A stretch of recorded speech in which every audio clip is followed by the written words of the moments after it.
बदलते वक्त के साथ पूरी दुनिया पेपरलेस करेंसी यानी डिजिटल करेंसी की तरफ बढ़ रही है, लेकिन पाकिस्तान डिजिटल करेंसी की दौड़ में पीछे नजर आता है।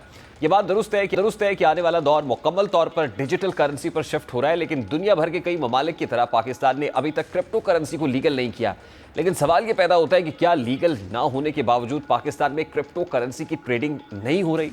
बिल्कुल हो रही है, लेकिन इस पर कोई पूछने वाला नहीं है, क्योंकि इसकी वजह यह है कि हमारे पास क्रिप्टो करेंसी के हवाले से कोई मैकेनिज्म मौजूद नहीं है। इसलिए हमारे मुल्क में बड़ी आसानी से बिला रोक टोक क्रिप्टो वॉलेट्स के जरिए लाखों की ट्रांजैक्शंस की जाती हैं। लेकिन अब एक अच्छी खबर सुनने में आ रही है कि वफाकी हुकूमत ने कौमी क्रिप्टो करेंसी के क़याम पर गौर करने का ऐलान किया है, जो डिजिटल करेंसी को डेवलप करने और ज़ाब्ताबंदी के हवाले से प्लान मुरतब करेगी।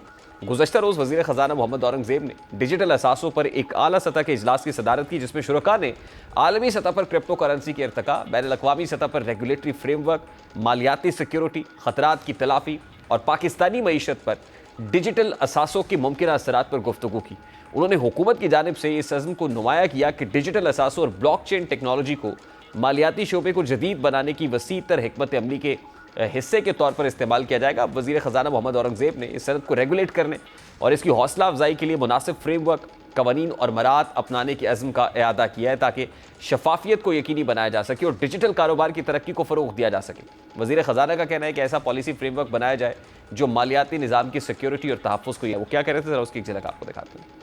रियलिटी इज कि अगर क्रिप्टो ऑलरेडी इन वोग है in the informal market and the numbers are what they are, even if they are 1/4 of what the numbers are being moved around, we need to think through and be ahead of the cycle in terms of the regulatory regime and think through कि हम ये AR digital assets को कैसे आगे लेके चलें। अब अगर सिक्योरिटी की बात की जाए तो डिजिटल करेंसी के लिए सिक्योरिटी का दायरा कार भी मुख्तलिफ है। डिजिटल करेंसी पर शिफ्ट होते ही आप एक अलग दुनिया के साथ जुड़ जाते हैं, जिसको डिजिटल वर्ल्ड कहा जाता है, जहां सिक्योरिटी रिस्क निस्बतन बढ़ जाता है। जहां लोग क्रिप्टो करेंसी के जरिए पैसा कमाने में मेहनत कर रहे होते हैं, वहीं कुछ लोग इस चीज़ पर दिमाग खर्च कर रहे होते हैं कि ये पैसा किस तरह उन लोगों से छीन लिया जाए। हम जिसे आम अल्फाज में डकैती कहते हैं, इसी तरह डिजिटल डकैती भी हो सकती है। जैसा कि क्रिप्टो करेंसी की तारीख की सबसे बड़ी वारदात सामने आई है, जिसमें हैकर $1.5 अरब चुराने में कामयाब हो गए। और ये किसी आम सारिफ के पैसे नहीं चुराए गए, बल्कि दुनिया की दूसरी बड़ी क्रिप्टो एक्सचेंज जो हाईबिट से हैकर ने एथेरियम नामी डिजिटल करेंसी के एक वॉलेट का कंट्रोल है वो हासिल किया और इसका मवाद नामालूम एड्रेस पर मुंतकिल कर दिया। ये ऑनलाइन और क्रिप्टो करेंसी की तारीख की सबसे बड़ी डिजिटल वारदात करार दी गई है। हाईबिट के शरीक बानी और चीफ एग्जीक्यूटिव बेन ज़ो ने एक एक्स पोस्ट में कहा है कि हैकर ने सिक्योरिटी कंट्रोल्स की कमज़ोरी का फ़ायदा उठाकर वो असासे कहीं और मुंतकिल कर दिए। ताहम अब ये कबाहतें तो डिजिटल करेंसी के अंदर मौजूद है। जब इस तरफ जा रहे हैं तो हमारे यहाँ ज़ाहिर है इसकी माइनिंग का कोई तरीका नहीं है, स्टेट बैंक के साथ कोई रेगुलेटरी फ्रेमवर्क मौजूद नहीं है।